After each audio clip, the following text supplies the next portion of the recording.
عملنا بقى من موضوع التوزيعات دوت باكجات. طبعا الجذع بيبقى فيه باقة ورد مجفف، اختار اللون اللي انت عايزه من ضمن 12 لون تقريبا هتلاقيهم متاحين عندنا.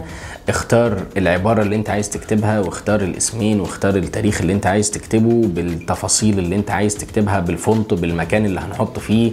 لو عايز تحط حلاوة وشوكولاتة، اللي انت عايز تعمله جوه الحتة دي هنقدر نعمله لك. وكمان مدينك باكجات هتعجبك جدا لو انت عندك بقى اعداد كبيره فوق ال50. يعني لو عندك 50 25 50 75 100 150 200 معانا لحد 1000 قطعه نقدر نعمل لك عليها عروض هتعجبك جدا.